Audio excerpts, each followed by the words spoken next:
Student, मैं Suman Sandhu Gurugram teacher training college Shri Vijaynagar में आपका ऑनलाइन क्लासेस में स्वागत करती हूँ। तो मैं आपको बीएड सेकेंड ईयर में जो बुक करवा रही हूँ वो बुक का नाम मैंने आपको पहले भी बता दिया। तो इसमें क्या आपकी फर्स्ट यूनिट है वो पूरी हो चुकी है। सेकेंड यूनिट मैंने कल आपको शुरू करवाई थी। तो सेकेंड यूनिट में आपका जो फर्स्ट टॉपिक था वो था मीनिंग ऑफ करिकुलम की, जो आपका कॉन्सेप्ट ऑफ करिकुलम की पाठ्यक्रम की अवधारणा के बारे में बताया था। तो मैं आज आपको पाठ्यक्रम की अवधारणा और अर्थ, परिभाषा और प्रकृति तीन चीज़ें बताऊंगी। तो सबसे पहले पाठ्यक्रम की अवधारणा कि शिक्षा और पाठ्यक्रम यानी कि शिक्षा और मानव का अतीत से ही क्या है, अटूट संबंध रहा है। शिक्षा क्या है, एक निरंतर चलने वाली प्रक्रिया है।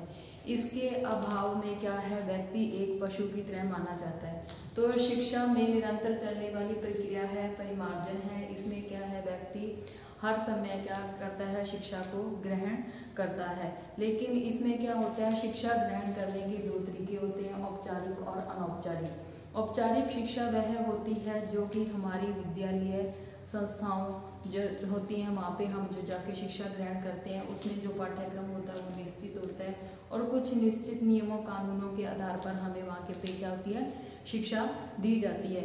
तो ये तो हमारी होगी औपचारिक शिक्षा। अनौपचारिक शिक्षा वह होती है, वो क्या होती है उसमें कि बच्चा विद्यालय के बाहर, उसके विद्यालय के बाहर जाता है तो वहाँ पे क्या होता है, अपने घर परिवार और उससे समाज आदि के जब टच में आता है तो वहाँ से जो वो शिक्षा लेता है तो वो क्या होती है, अनौपचारिक शिक्षा हो जाती है। शिक्षा एक निरंतर चलने वाली प्रक्रिया है और इसमें क्या है, निरंतर जब शिक्षा चलती है तो इसमें व्यवहार के समय के साथ साथ बालक के व्यवहार में क्या है, निरंतर परिवर्तन आता रहता है। एक कक्षा विशेष, जब बच्चा एक कक्षा विशेष को उत्तीर्ण कर लेता है यानी कि उसे पास कर लेता है तो उसके स्वभाव में क्या आता है, चेंज आता है। उसमें क्या निरंतर परिवर्तन आता है और यह परिवर्तन जब आएगा तो उसके व्यवहार में जब ये परिवर्तन आएगा तो ये है, कुछ क्वेश्चन हमारे दिमाग में आते हैं। वो क्वेश्चन कौन कौन से हैं, जैसे कि परंतु यह परिवर्तन किसके द्वारा, कैसे, किसके द्वारा,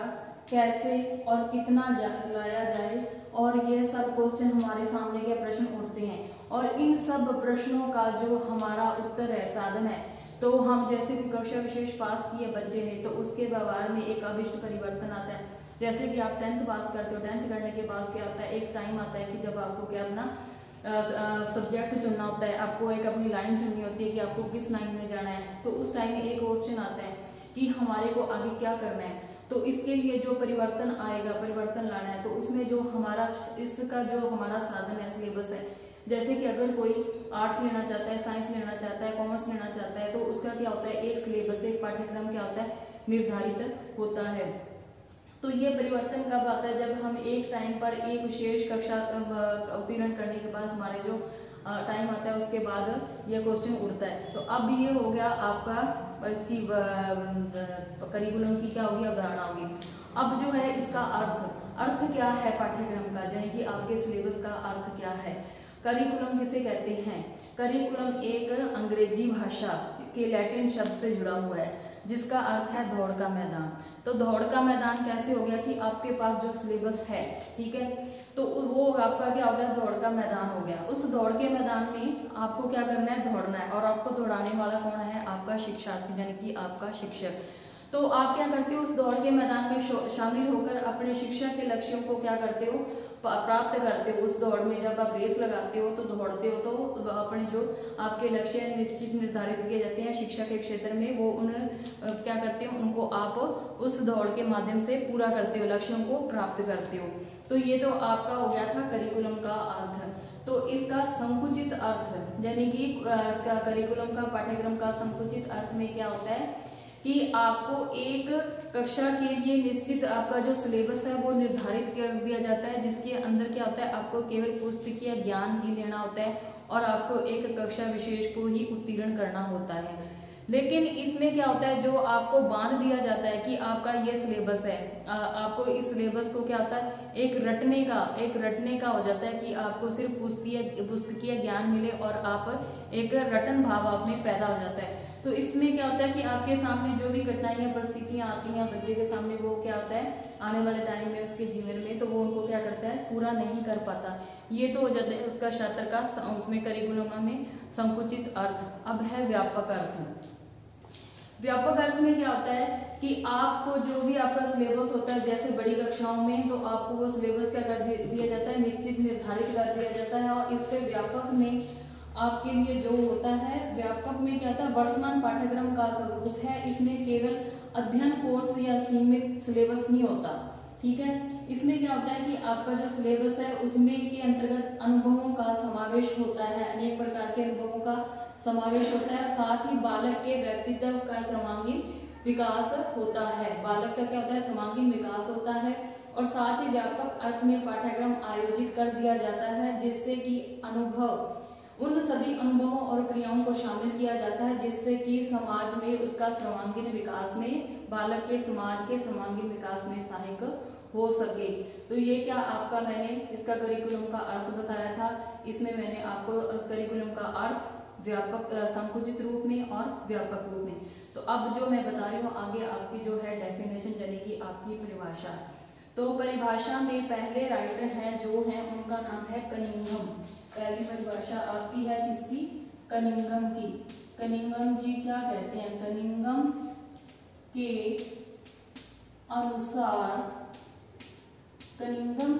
अनुसार, तो यहाँ से आपकी डेफिनेशन शुरू होती है, जैसे कि पाठ्यक्रम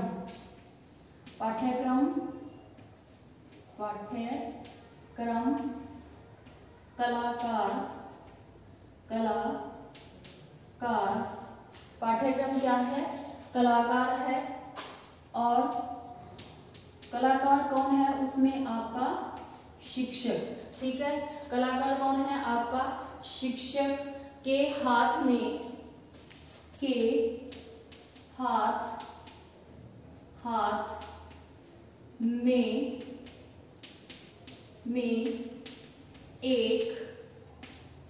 एक साधन है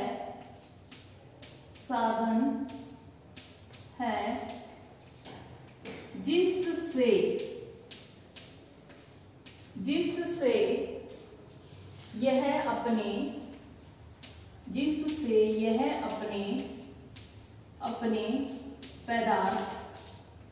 अपने पदार्थ कौन हो गया, छात्र, बच्चा, छात्र, पदार्थ। पाठ्यक्रम क्या है, एक कलाकार है, ठीक है। कलाकार आपका कौन हो गया, शिक्षक। उसके पास क्या है, आपका पाठ्यक्रम यानी आपका सिलेबस है।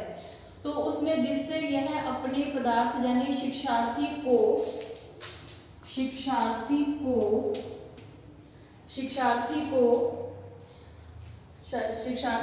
अपने आदर्श के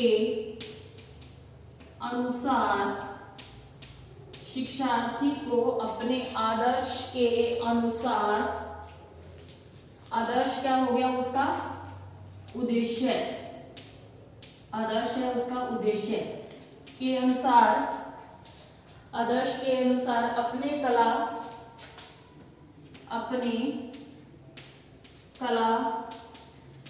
गृह यानी कि जो उसका स्कूल है, जिस विद्यालय में वो शिक्षक पढ़ाता है, कला गृह यानी कि शिक्षालय, कला गृह यानी कि शिक्षालय में क्या करता है, चित्रित करता है, चित्रित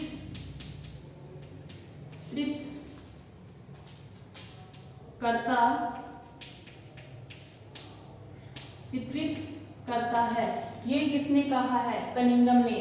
कि पाठ्यक्रम यानी कि पाठ्यक्रम जो आपका सिलेबस है उसमें कलाकार कौन है, शिक्षक है। शिक्षक क्या करता है कि हाथ में एक साधन है, कि जो भी आपका जैसे कोई कलाकार है, कोई राइटर है, उसके हाथ में एक कला है, वो कला कौन सी होगी, उसके पास की पाठ्यक्रम है, उसके अनुसार क्या करता है, अपने जो बच्चा है वहां पे आता है पढ़ने के लिए, उसको अपने हाथ के, अपने स्वभाव के, अपनी नॉलेज के आधार पर उसको क्या करता है, तराशता है, यानी कि उसको चित्रित करता है। जैसे कि कोई भी कलाकार होता है, कोई चित्र देखता है तो उसके आधार पर क्या करता है, उसका पोस्टर बनाता है। तो उसी तरीके से कनिंघम जी कह रहे हैं कि जो हमारा शिक्षक है, जो शिक्षक है उसके पास हमारा कलाकार, यानी कि उसके पास एक कला है और वो कला के माध्यम, यानी कि उसके पास जो अब अपने किसी भी चित्रकार को कोई पोस्टर देते हैं तो उस पोस्टर को देख के वो बनाता है। वैसे ही हम क्या करते हैं, शिक्षक को एक सिलेबस दे देते हैं, सिलेबस यानी कि पाठ्यक्रम दिया जाता है और उसी के पाठ्यक्रम के हिसाब से वो क्या करता है, बच्चे को निखारता है, उभारता है और बच्चा क्या करता है, उसके आधार पर ही अपने शिक्षा ग्रहण करता है और अपने लक्ष्यों को प्राप्त करता है। तो ये किसकी परिभाषा थी, कनिंघम की। अब दूसरी परिभाषा है वो है किलपैट्रिक। किसकी है, किलपैट्रिक। किलपैट्रिक, किलपैट्रिक जी क्या कहते हैं के अनुसार, किलपैट्रिक कहते हैं कि पाठ्यक्रम यानी कि सिलेबस, पाठ्यक्रम वास्तविकता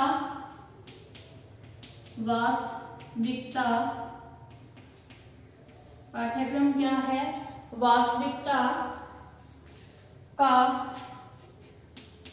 शैक्षिक संचार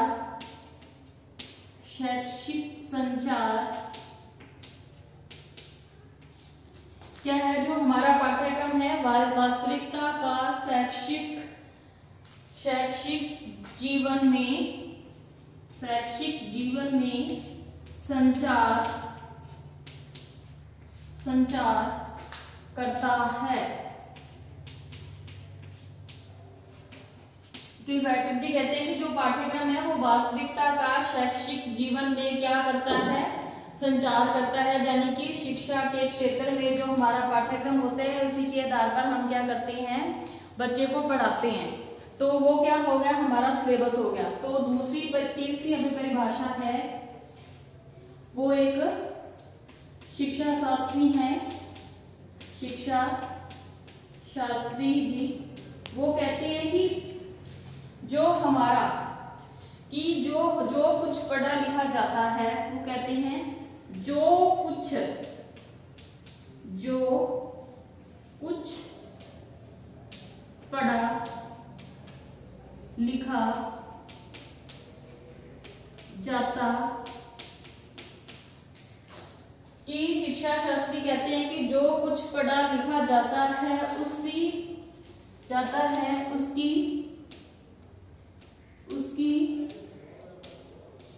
क्रमबद्ध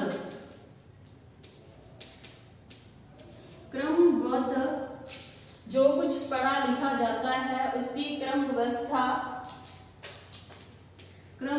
व्यवस्था को पाठ्यक्रम कहते हैं। क्या कहते हैं, पाठ्यक्रम कहते हैं, जिसमें कि कुछ पढ़ा लिखा जाता है। तो मैंने आपको ये 3 परिभाषाएं बताई हैं, पहली है कनिंघम की, दूसरे हैं किलपैट्रिक और तीसरे हैं शिक्षा शास्त्री। तो कनिंघम जी कहते हैं कि पाठ्यक्रम में क्या होता है, कलाकार होता है, कलाकार कौन होता है, शिक्षा। जैसे कि मैंने उदाहरण के तौर पे बताया था कि शिक्षा यानी कि पाठ्यक्रम, उस कलाकार शिक्षक के पास एक साधन है वो है पाठ्यक्रम। पाठ्यक्रम के आधार पर वो क्या करता है, बच्चे को तराशता है, यानी कि उसको पढ़ाता है, लिखाता है और उसके लक्ष्यों को पूरा करवाता है। तो दूसरी परिभाषा थी किलपैट्रिक की। किलपैट्रिक जी ने कहा है कि पाठ्यक्रम वास्तविकता का शैक्षिक जीवन में क्या है, संचार करता है। सिलेबस के आधार पर हम क्या करते हैं, अपने निर्धारित लक्ष्यों को पूरा करते हैं। तो तीसरे हैं जो कुछ भी पढ़ा लिखा जाता है उसकी क्रमबद्ध व्यवस्था को क्या कहते हैं, पाठ्यक्रम कहते हैं। जो कुछ पढ़ा लिखा जाता है उसको क्या कहते हैं, पाठ्यक्रम। अब है जो आगे, वो तो था आपका पाठ्यक्रम का अर्थ और परिभाषा। अब है पाठ्यक्रम की प्रकृति, यानी कि पाठ्यक्रम का नेचर, कि पाठ्यक्रम की प्रकृति कैसी थी, पाठ्यक्रम की प्रकृति। तो पाठ्यक्रम की प्रकृति में देखो आप कि जो हमारा पाठ्यक्रम है उसका संबंध किससे है? शिक्षा से है। जो हमारे पाठ्यक्रम का संबंध है वो किससे है? शिक्षा से है। कि शिक्षा विभिन्न धारणाओं के अनुरूप, कि जो हमारी शिक्षा है वो विभिन्न धारणाओं के अनुरूप ही पाठ्यक्रम का किया जाता है, प्रकृति अथवा स्वरूप प्रदान करती है। जो हमारा पाठ्यक्रम है, हमारा सिलेबस है, उसकी प्रकृति को क्या करता है? अनेक प्रकार के स्वरूप और अवधारणा को क्या करती है? धारण करती है पाठ्यक्रम को। तो संकुचित अर्थ में केवल क्या होता है? पाठ्यक्रम में जो हमारा संकुचित अर्थ क्या होता है? केवल पुस्तकीय ज्ञान प्राप्त करना, कि बच्चे को इस पाठ्यक्रम देकर, यानी कि एक सिलेबस देकर उसको उस सीमा में बांध दिया जाता है जिससे कि वह अपने लक्ष्य को प्राप्त कर सके। लेकिन उससे क्या होता है कि विस्तृत अर्थ में वो ज्ञान का अनुभव नहीं कर पाता, जिनको कि वह जो एक सिलेबस में बांध दिया जाता है। जिस सिलेबस में क्या होता है कि जैसे आप उदाहरण के तौर पे बता रही हूँ, जैसे कि 8th क्लास बच्चा करके गया है, 8th के बाद आगे वाला जो आएगा तो वो क्या होता है, जो पुराने बच्चे होते हैं वो अपने नए बच्चों को क्या दे देते हैं? वही सिलेबस दे जाते हैं। तो वो क्या होता है, एक पुरानी पीढ़ी अपनी नई पीढ़ी को वो क्या करती है? पाठ्यक्रम दे जाती है। साथ ही क्या होता है कि वो जो आप विद्यालय में जो आप रह के शिक्षा ग्रहण करते हो वो किसके संरक्षण में रह के ग्रहण करते हो? शिक्षक के संरक्षण और मार्गदर्शन के आधार में रह के आप क्या करते हो? शिक्षा ग्रहण करते हो, उसके मार्गदर्शन करते हो। जो कि मार्गदर्शन कौन करता है? इसमें शिक्षक करता है। किसका करता है? शिक्षार्थी का करता है। लेकिन पाठ्यक्रम का जैसे जैसे अब क्या है, पाठ्यक्रम में के अतिरिक्त विभिन्न पाठ्यक्रम में सहगामी क्रियाएं हैं भी हुई, जिससे पाठ्यक्रम को क्या कर दिया? उसका अंग बना दिया गया।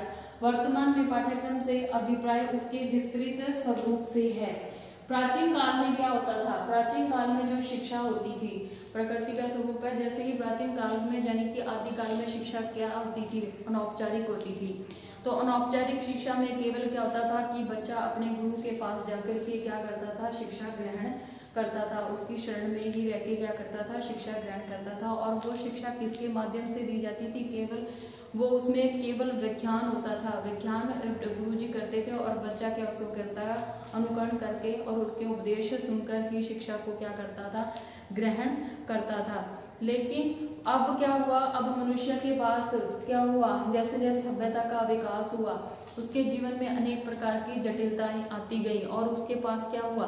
समय और साधन की कमी होने लगी। और टाइम जैसे कि सभ्यता का विकास हुआ वैसे वैसे उसके जीवन में उसकी सभ्यता और साधन और उसके समय की कमी होने लगी, जिसके कारण कि उसकी शिक्षा को और बढ़ावा दिया जाने लगा। कि अब यह होने लगा कि जो शिक्षा दी जाती है उसके लिए कुछ निश्चित नियमों कानूनों के आधार पर शिक्षा प्राप्त की जाए, जिससे कि कुछ लक्ष्य निर्धारित, उद्देश्य निर्धारित हों, जिससे कि हम अपने शिक्षा प्राप्त कर उन उद्देश्यों और लक्ष्यों को प्राप्त कर सके।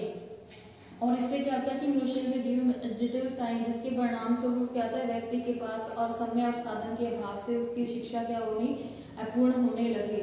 अब क्या था कि अब शिक्षा को क्रमबद्ध और विधिवत किया जाए, जिससे कि बालकों को समुचित शिक्षा प्रदान की जाए और समाज में महत्वपूर्ण ज्ञान है जो बच्चों के लिए उपयोगी और समुचित ढंग से मिल पाए। और उसका उत्तरदायित्व समाज के जो विद्वानों को सौंपा गया, यानी कि विभिन्न क्षेत्रों में जो अनुभव रखते हैं उन विद्वानों को सौंप दिया गया। और औपचारिक शिक्षा में क्या कर दिया गया? औपचारिक माध्यम से उनको ऐसी शिक्षा दी जाए जो कि उनके जीवन के लिए उपयोगी हो, जिससे कि वो अपना शिक्षा ग्रहण करके अपना जीवन यापन कर सकें और उसी शिक्षा के माध्यम से अपने जीवन को चला सकें और ऐसे सिलेबस और कोर्स निर्धारित किए जा सके जो कि उसके काम आए और जिससे कि वो अपना पैसा कमा सके।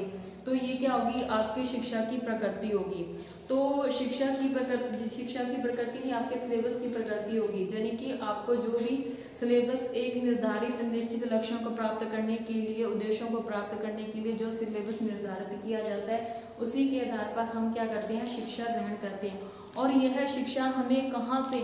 इसमें क्या होता है? कुछ संस्थाएं और विद्यालय शिक्षा दी जाती है और उसके लिए हमारी जो राज्य सरकार या केंद्र सरकार होती है तो वो क्या करती है? हमारे लिए सिलेबस यानी कि हमारे लिए जो पाठ्यक्रम है वो निर्धारित कर देती है और इसी के आधार पर हम क्या करते हैं? शिक्षा को ग्रहण करते हैं। और उस शिक्षा को ग्रहण करवाने के लिए हमारे जो विद्वान हैं उनको क्या किया जाता है, चुना जाता है, यानी कि शिक्षकों को, और वो हमें क्या देते हैं, शिक्षा। और शिक्षा किसके आधार पर होती है, सिलेबस के आधार पर होती है। तो इसी के साथ जो आज का आपका पाठ्यक्रम का टॉपिक था वो पूरा होता है। तो कल मिलेंगे, धन्यवाद।